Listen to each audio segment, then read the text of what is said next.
Well, hi everyone, and a very, very warm welcome to this Women in Security panel discussion.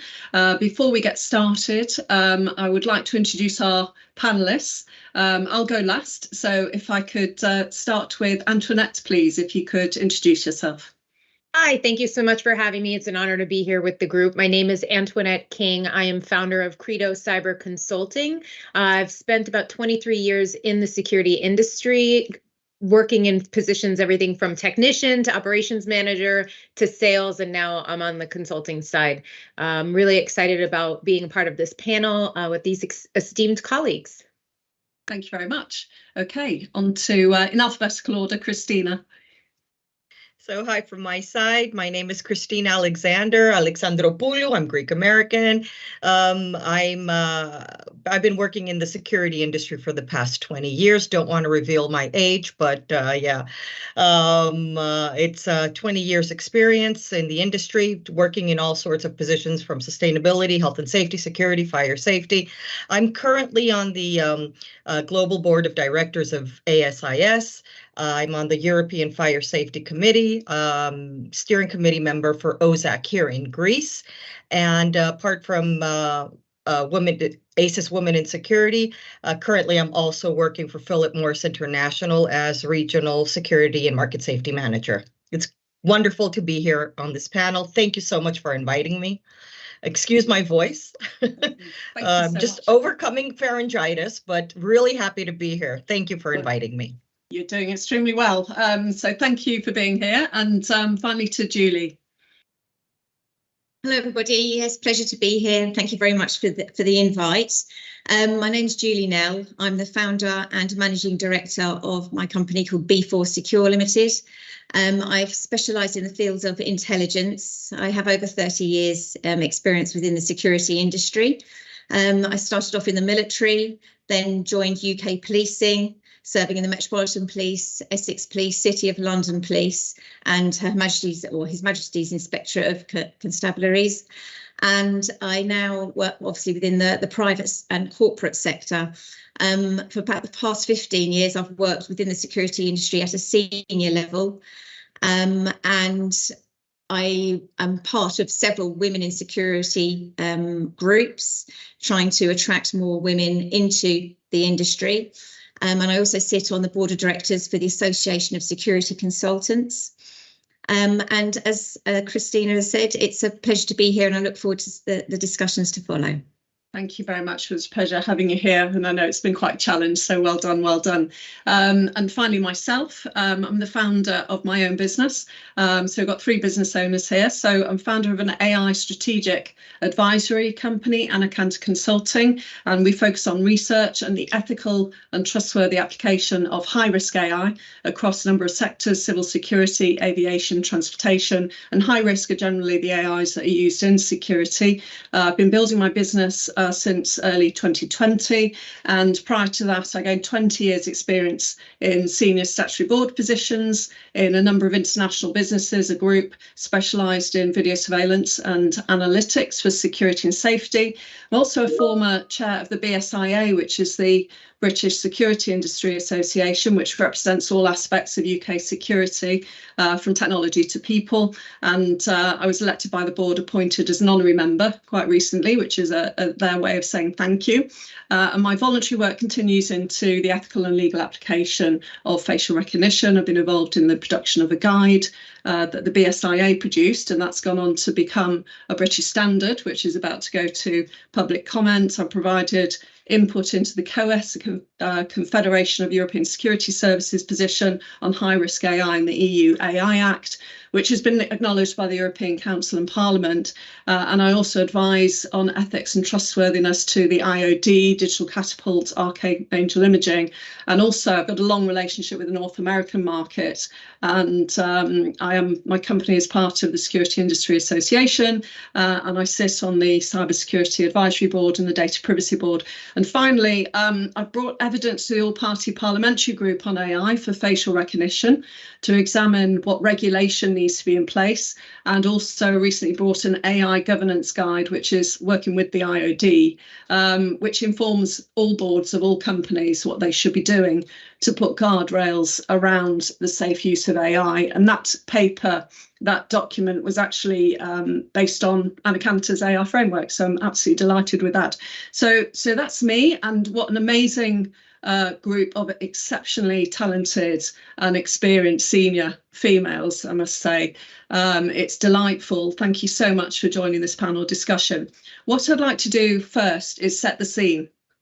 And the scene is very nicely stated in this way. Thank you very much, Rebecca, for doing this, and very concisely. So the panel's aim is to discuss the current challenges facing women in the industry.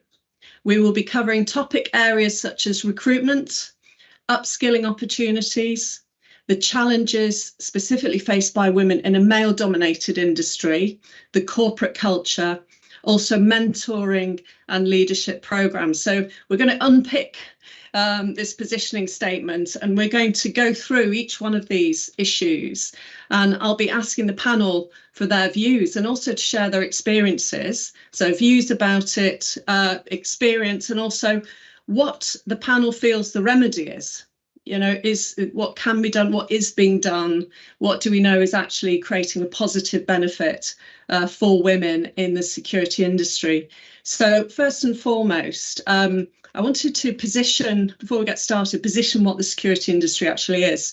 It is a really wide-ranging industry with a singular aim, whether you're in people, whether you're in intelligence, whether you're in technology. The purpose of this industry is to solve security threat and risk problems.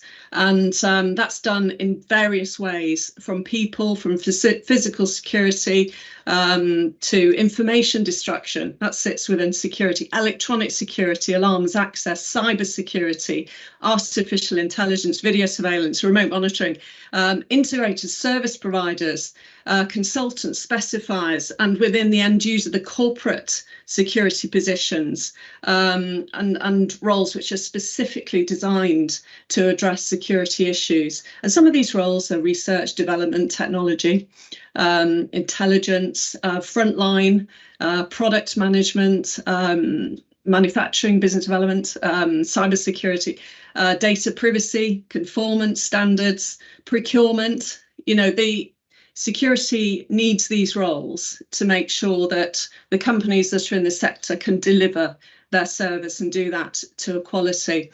So hopefully that positions value of the security market. The number varies because sometimes value is per product purchased, or it could be product sold. So it's difficult to put a number on it, and some of the valuations have come out at about 132 billion, okay, globally. But it's also gone up to, we found numbers of up to 200 billion. So it's a pretty large industry, so exceptionally valuable and growing. So hopefully that sets the scene. It's a very exciting place to be. There's a huge amount of experience around the table, and we are all in this industry for a reason, because we actually enjoy being in the industry. It's very interesting, and there's never a dull moment, quite frankly.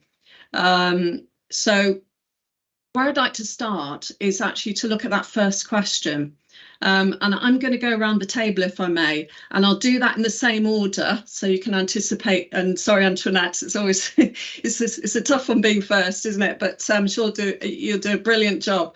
You know, the first point I wanted to touch on is basically what are the current challenges for women in the security industry. So unpacking that overall positioning statement, what do you feel the challenges are? And we have got some stats and data which feel free to quote from that. So over to you, Antoinette.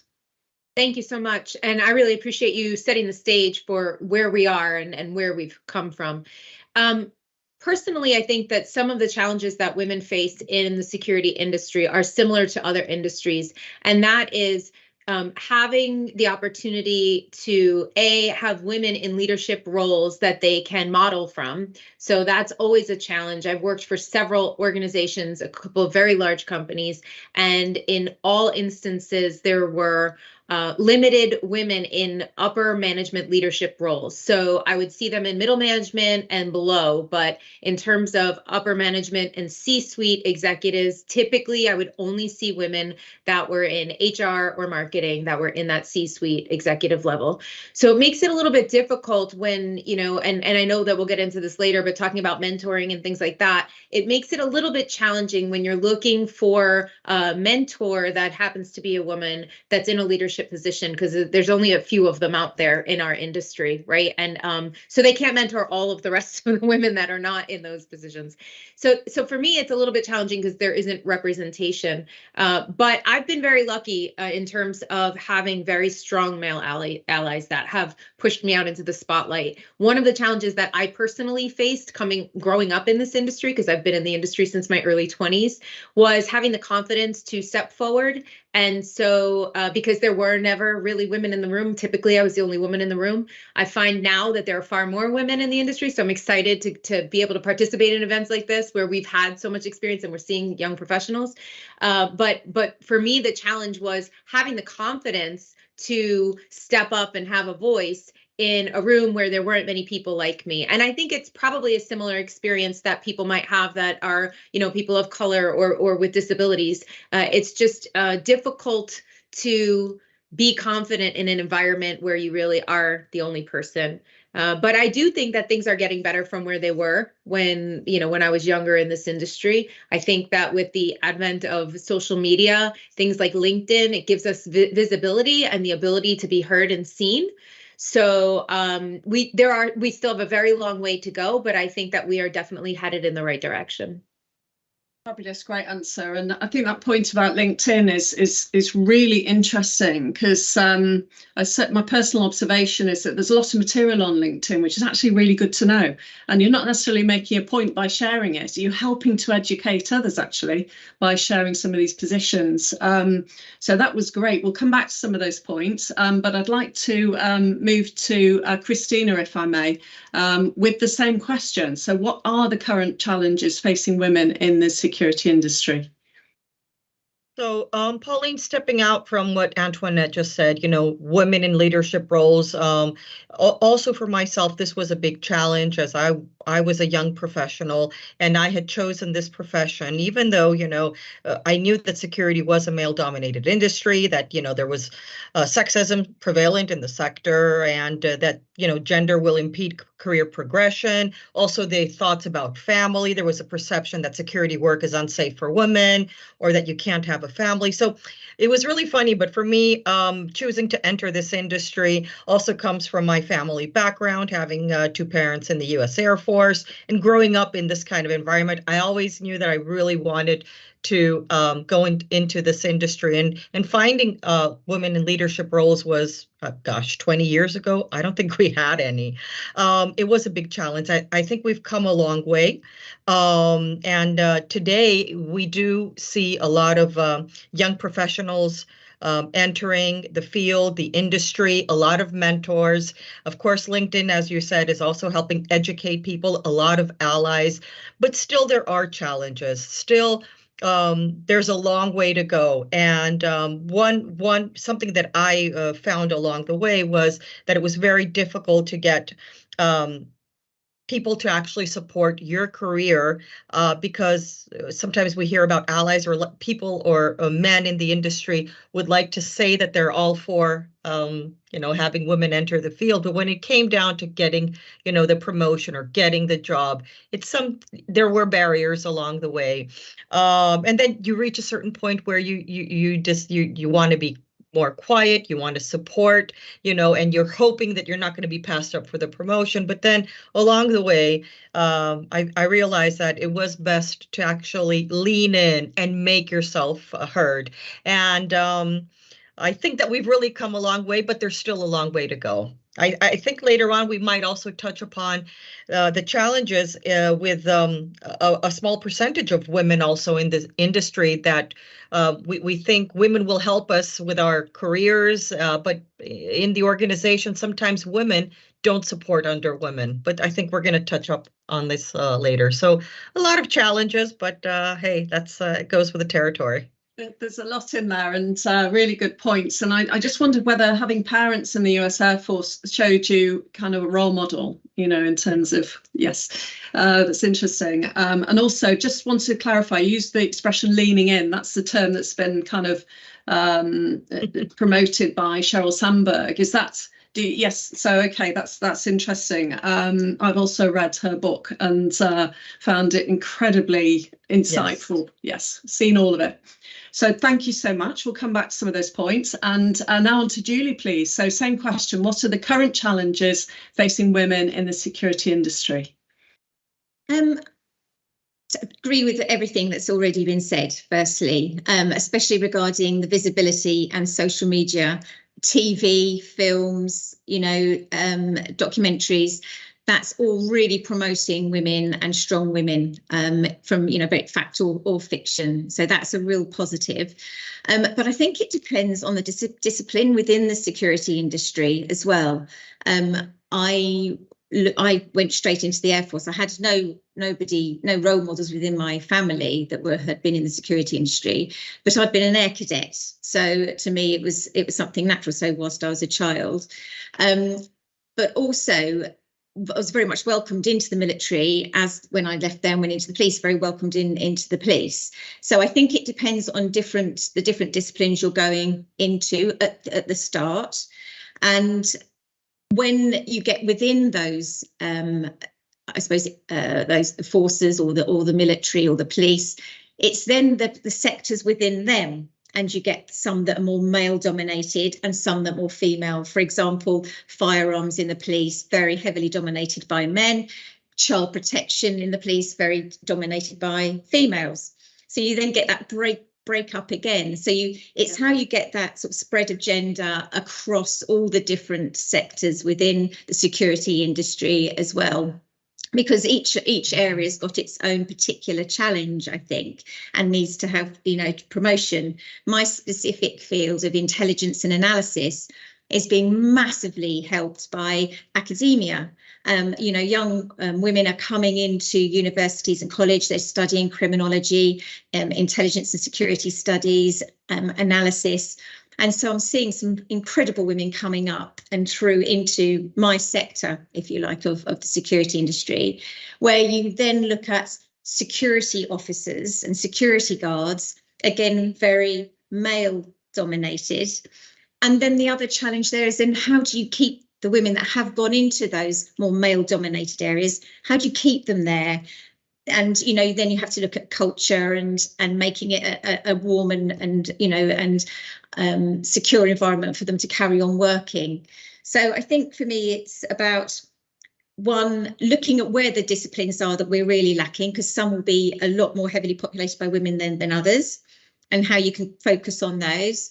And also on the ones that are really struggling, how can you encourage the women that do go for those harsher, perhaps, environments, which is, very much shift work, frontline work? How do you encourage them to stay? How do you professionalise, the industry and have career progression, mentoring by other men or women? And I'm the same as you, Antoinette. I've had the most incredible mentors, and I've, again, feel like I'm having another career now within the private sector, and as a business owner, and I've got two other great mentors, both men, because there is a shortage of women. I don't believe it's just because that they're not wanting to help me. It's just I actually don't really know of many. You were literally sitting around the screen, the other business owners. So yeah, I think that would be my, I suppose, 2 pennies worth on the challenges.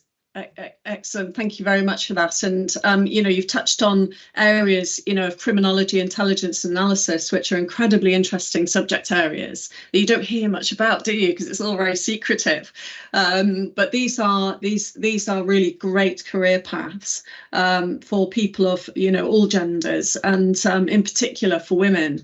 But this male, how do you break this sort of segregation of roles based on what are maybe considered to be male roles such as the security frontline maybe and the firearms. How do you think that can be addressed? And you did touch on encouraging women to come in and stay in.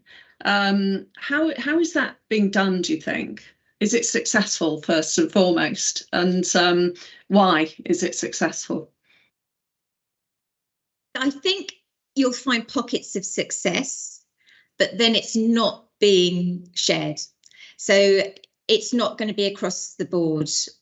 You'll have some private companies doing it really well that are, getting ladies in and managing to get them to stay and helping them with career paths and mentoring. And then you can have other areas that, for whatever reason, have not got their culture right to make it a welcoming and inclusive, I suppose, environment for women to thrive. And the industry is definitely getting better. As I said, I sit on many different groups now, and I can really see how some guarding companies are absolutely superb at doing it. And then others I come across and I think, okay, you're going to struggle. But of course, it comes to what the whole of this panel's about. It's who's leading from the top, because that's where the culture of the organisation comes from. And that can be male or female, but it's got to have, the culture of acceptance and welcoming to women. Sorry to cut in there. And do you think that it's maybe obvious, but the companies that have these lead from the top policies, do you think they're more successful? They will be more successul, yes, because they've got the split of gender there. Yeah. And when you look at what they're guarding, a lot of them are big corporates, or they're trying to, or safer zones for the public. And I think as well, when tenders go out to ensure that companies have got this broad mix of gender, because the guards themselves are going to be looking after men and women. They're not just going to be looking after a male-dominated environment. So you're going to need a mix. And with what has been going on, young women and women of all ages are going to be more comfortable going up to a female security officer potentially than they will a male security officer. So I think it could be another way of being able to help the guarding companies get more women in and change their culture a little bit more. Yes, excellent. So Antoinette, I'd like to come back to you, if I may. You talked about having strong male allies, and I think that's something that we can all relate to some degree, because when there are no women in like us, I mean, it's great, we're all around the table today. We've got something in common. We're all female leaders in our businesses and in our sections of the industry. But it's been very difficult, is it fair to say, that to find other women, certainly in the last 10 years, okay, that could be an ally and a helper in an organisation. How do you feel? Well, I think the question is, how and why do you feel the male allies did help? What was it about them that was different? Excuse me, that was different. Well, I can tell you that I didn't have the experience of a female mentor. I have never had the experience really of a female mentor in our industry. So I really have nothing to compare and contrast. But what I can say is that in multiple instances, I have had men in our industry that were in leadership roles, not only in their organizations or companies, but in volunteer organizations as well, that tapped me on the shoulder and said, I think you have something to say. Your experience is valuable. I want to make space for you.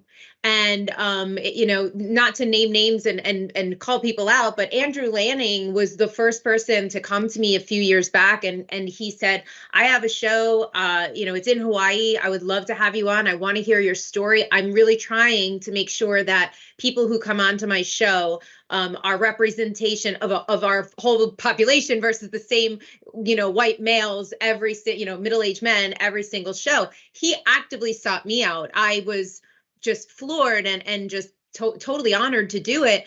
but I would have never went to him and asked him if I could be on his show. And when we conversed about this, he said, you'd be surprised how many men are knocking down my door. And I've never had a woman come to me and ask me to participate. And so he was really working hard to actively put women in the spotlight. I worked with a gentleman at Access Communications, and he did the same thing. He was the one who introduced me to the Cybersecurity Advisory Board, the Data Privacy Advisory Board at SIA. I would have never had the courage to put myself out there and asked to participate because of the level of professionals that were on those boards.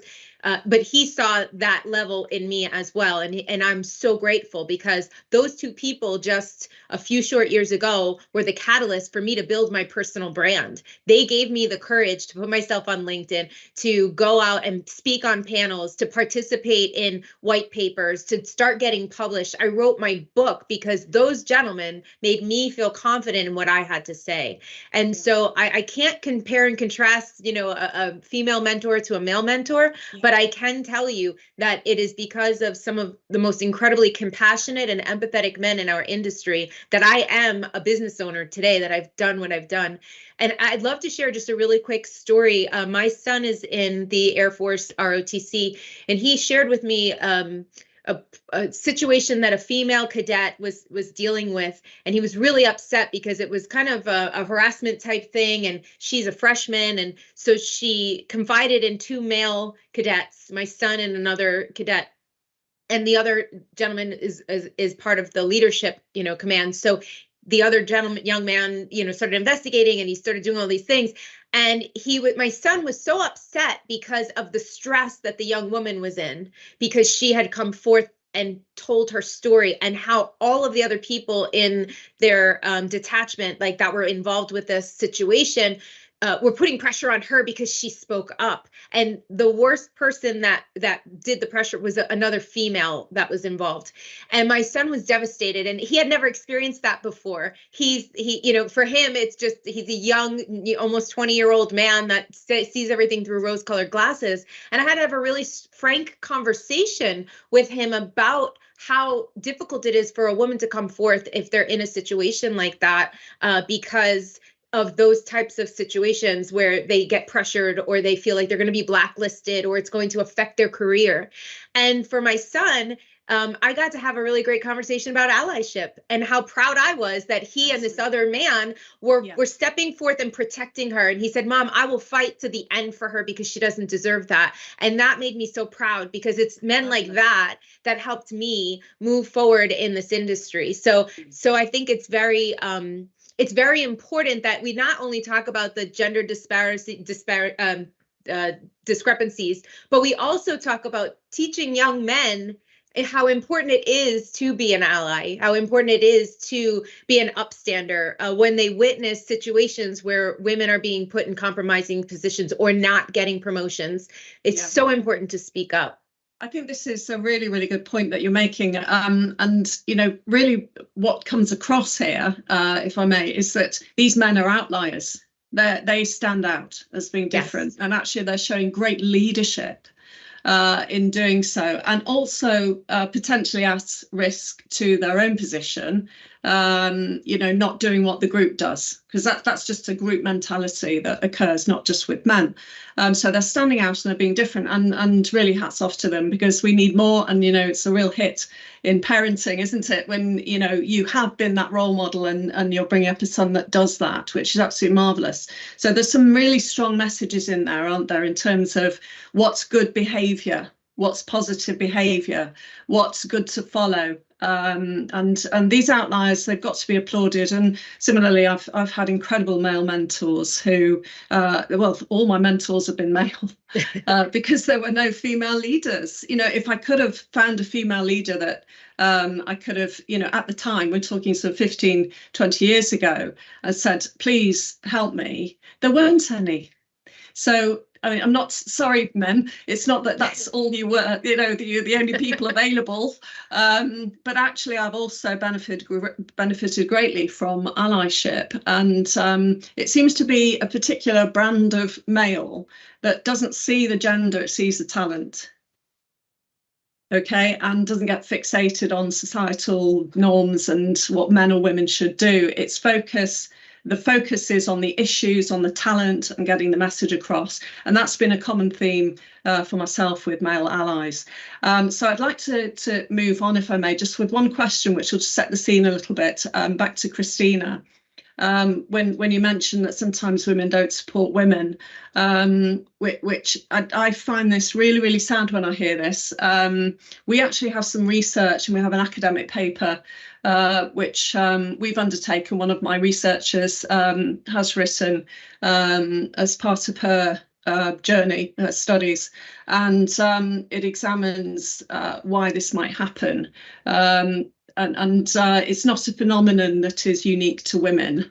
It's not something wrong with women. It's the academic research suggests that any minority group that crosses the bridge into the leadership group that isn't like them has a significant problem later. In terms of maintaining that separation, because it's very, very difficult to be accepted. So I'm just going to set the scene on that one. That's what the research is saying. It's not just women, but it's undeniable it does happen. Did you want to expand a little bit, on that point that you made about women sometimes not supporting women?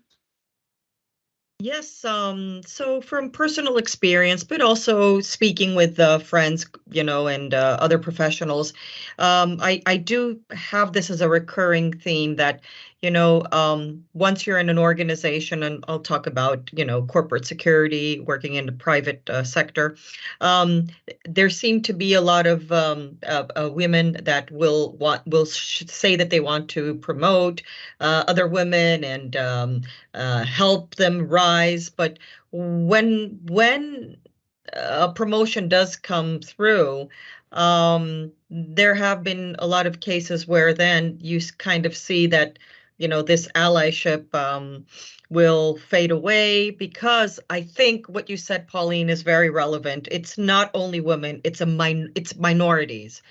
When a minority group will grow in an organization, and maybe it's just survival tactics, because maybe there's fear that we can't have too many minorities growing up, getting up in the leadership level. Perhaps as a survival tactic, since research has also shown that it's not only women but generally minorities. So there's a lot of stories that that I've heard, I've witnessed, and I to be honest, I think that everyone listening in today has a story. I really want to focus on the positives, and I think that these stories are a kind of becoming slowly a thing of the past. Even we women now, we're quicker to call out such behaviors. Perhaps in the past, reaching a certain point, then you said, okay, let me have a keep a low profile and not escalate or not create tension. But now I think generally, once you've reached the level, you do want to maintain it, but you also you won't put up with bullying, harassment, or these behaviors just because you reach that point. So I think that it's the trend is now becoming that we're not going to be seeing this so much anymore. I think everybody just wants to stand up as an individual, and if you've reached a certain level by your merits, you just continue and don't focus that I'm a minority or I worked so hard. Yeah, just get on with it, actually. Yeah. And I'm very optimistic, because to be quite honest, I'm hearing less of it now. Yeah, I'm that's really somehow. Exciting. Yeah. Yeah. Is it because there are more women in leadership roles? Perhaps, yes. And that apparently does solve the problem. Yes, when that apparently solves the problem, and it could be, it's an indicator. And Julie, I wonder whether you wanted to jump in, and thank you for that, Christina, very insightful. Julie, did you want to jump in on this one? Yeah, I agree totally with what Christina has, and yeah, I've got my own stories of where it's happened to me, which I won't elaborate on. They were both female senior leaders in the police, in different forces actually. And it really did knock me back. In fact, so much so, I handed in my warrant card and walked out of the police station because I felt so betrayed by one of them. Anywho, I pulled up my big girl pants and walked back in again, realising I wouldn't be able to pay my mortgage if I didn't actually carry on working.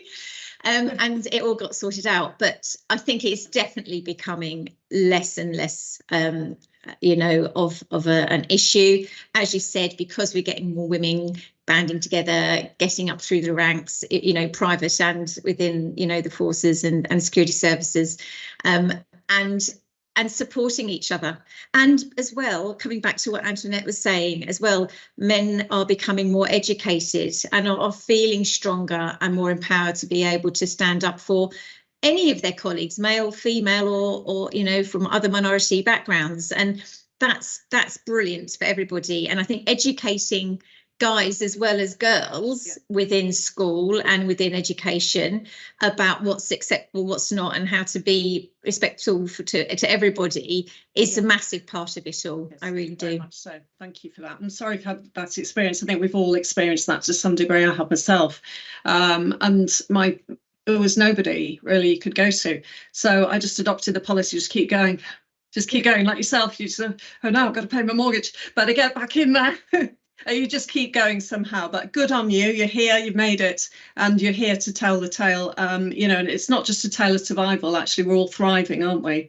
And showing other women it can be done, and showing men, look.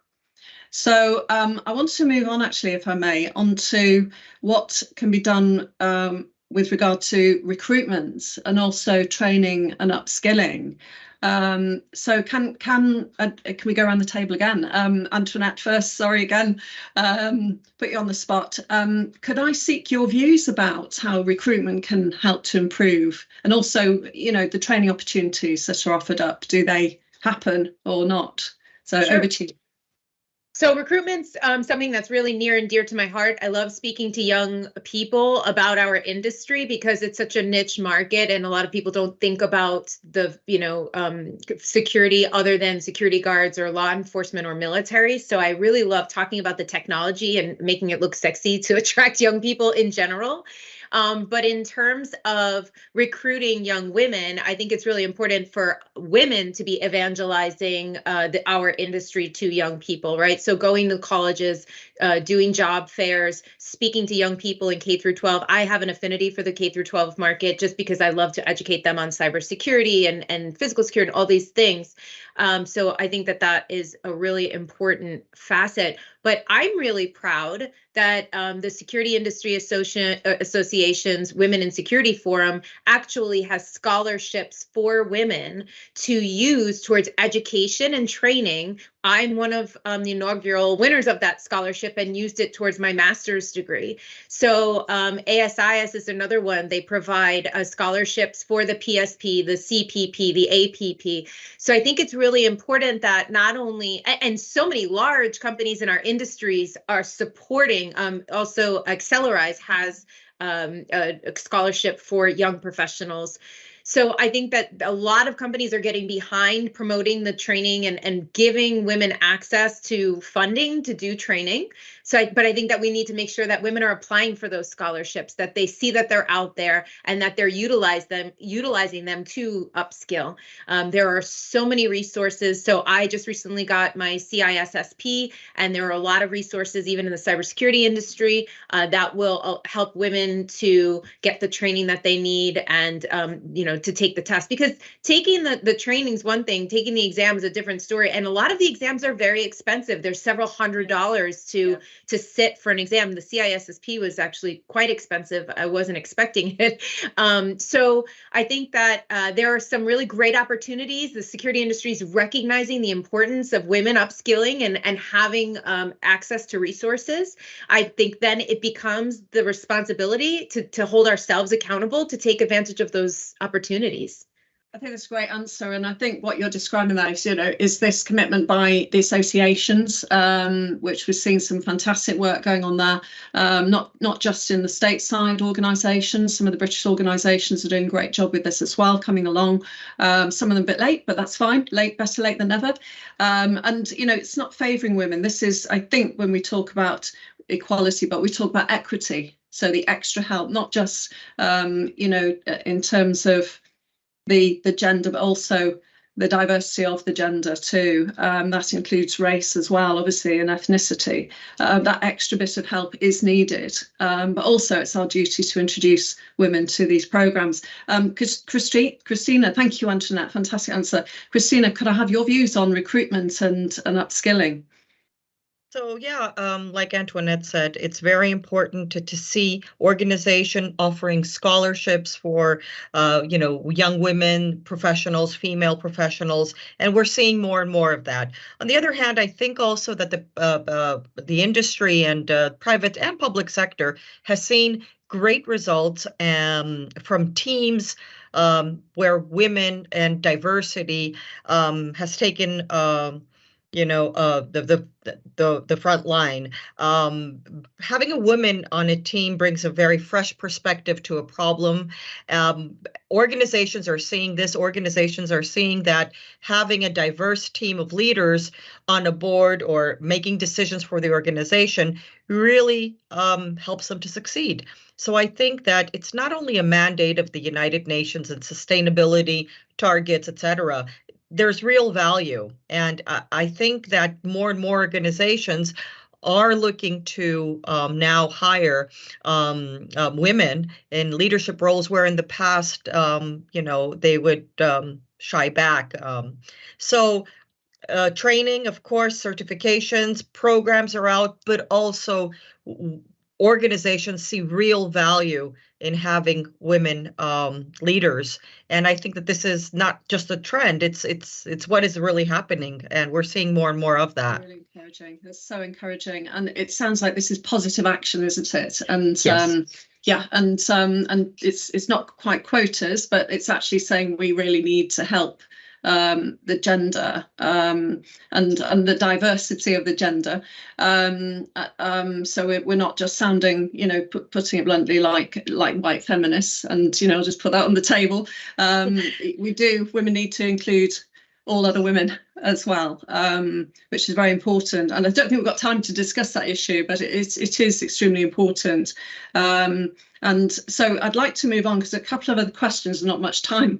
So Julie, if I could put that same question to you. So this is recruitment and upskilling. So what can be done? What have you seen? What's been successful in terms of encouraging women to develop in their roles? So very similar to both what Christina and Antoinette were saying, I do an awful lot of mentoring and coaching of men and women that wanting to come into the industry, but predominantly females. I run an internship and a training program within my little company because it benefits me, because I get to train them, learn about them, and then keep them because they ultimately end up being absolutely fantastic. So real firm believer in giving people a chance to learn the skills within the workplace. And I think that helps them grow with confidence. And, we often talk about if a woman looks at an application and she only does 50, can only do, or she thinks can only do 50%, and a guy does 100%. So I try and break down that barrier and say it's about different and transferable skills. I think the security industry itself within the UK is professionalising itself an awful lot more, and I'm doing quite a bit of work with various associations on that side of things. And as part of that, encouraging women to come in at any stage of their life, not just young, but at various ages, to try and transfer the skills they've learnt in another industry into the security industry and upskill at an older age. We have the chartered security professionals now, which I think is absolutely great, which Pauline, you'll know about. And as I mentioned earlier, there's a lot more things coming in through the curriculum at university level that lend themselves now to the security industry, from psychology to criminology to, as I said, intel security. King's College London do an awful lot on war studies and security. But what I'm trying to do as well on that side of things, I'm working, I've just started actually making contact on LinkedIn. We're all saying how great it was, and with a doctor and professor who are looking for case studies and references from the private sector into the intelligence field. So instead of them just having academia and research from, and I suppose case studies and stories from war, military, law enforcement, they're looking at it from the private sector as well.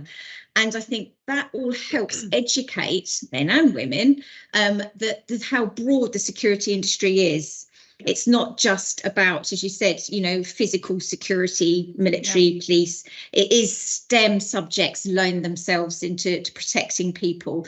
And it's about, as you said, Antoinette, getting out to affairs, getting ourselves out on social media, doing things like that, explaining all the various careers to women, and that they're so different and there's so much variety for them out there. But it is becoming a lot more professionalised as an industry, which is brilliant to see. I've seen that happening over time, which is really, really great.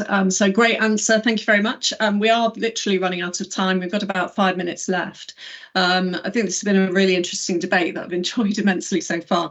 The final point I wanted to cram into the last 5 minutes, if I may, is really about corporate culture and mentoring and leadership programs. So if I could perhaps have a quick summary from each of you in terms of what your feelings are about this area, what's happening, what can be done, what works. So over to you, Antoinette, please. So I wanted to touch a little bit earlier on what Julie was talking about in terms of, you know, having an organization and then these kind of subcultures within an organization. And I experienced it firsthand at a company that I worked for that really waves the flag of diversity, inclusion, and equity. But what my experience was that within the organization, unfortunately, which had nothing to do with the leadership, there were microcultures of misogyny within the organization that were very well insulated.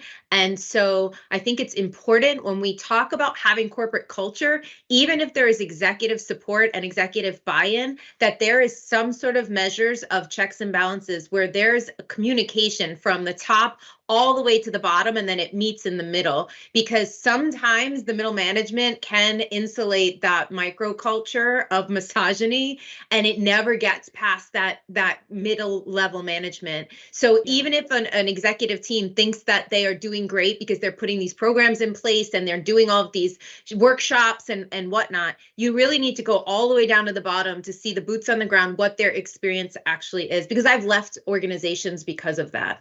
It's really sad to hear this, Antoinette, because I've also experienced this, and I'm sure we've seen this in the organisations that we've operated in. Do you think that these cultures, they do get insulated and protected without a shadow of a doubt? I've seen that. It's very difficult to break into them and bring them along. What do you think the leadership can do? You know, you said get to the heart of the organisation. You know, should the leadership be sitting around the table personally and interacting directly with the people? Yeah, I think it's really, really important in situations where information is trickling through, whether it be through HR or something like that. You see patterns of behavior, and it's really incumbent on the leadership to investigate that and personally invest themselves into ensuring that gets addressed, because if they don't, then it's just turning a blind eye. Carries on. And these microcultures, women come into them, and they are just pretty awful, and it appears the leadership's doing nothing about it. So same question, if I may. Thank you very much for that insight, Antoinette. Christina, some insights from you, please. So there's corporate culture and mentoring leadership programs, but are they working? Okay, well, I think Antoinette described what we all know, culture eats strategy for breakfast. So, yeah, a lot of companies out there wave the flag, and do look who we are. But if a culture is embedded in the organization of misogynistic, views, and you can see it happening. I think that what's most important is for the organization to focus on its ethical governance and procedures to make sure that this comes to an end. It doesn't end by itself. Somewhere, some part of the organization, whether it's governance or, you know, ethics and compliance, is going to need to step in. So we see that the corporate cultures that are healthier today and they, you know, walk the talk are ones that actually had to have a very strong team coming up from governance or ethics and compliance departments to make sure that you know, things like this, allegations are heard, incidents are investigated, and that there are procedures for making sure that the people that exhibit these behaviors are dealt with. I think that the world, the way the world is today, and I don't want to take up a lot of time, is you can't hide these things under the rug anymore. People are vocal, people are social, people are sharing stories. In the past, you'd be scared to say something. Now it's not like this. So organizations that have this crappy culture are not going to thrive. I think this is slowly going to become a thing of the past as well. Brilliant feedback. Thank you so much. And finally to yourself, Julie, same question. Corporate culture, mentoring, leadership. Yeah, I agree that leadership is integral to changing a culture.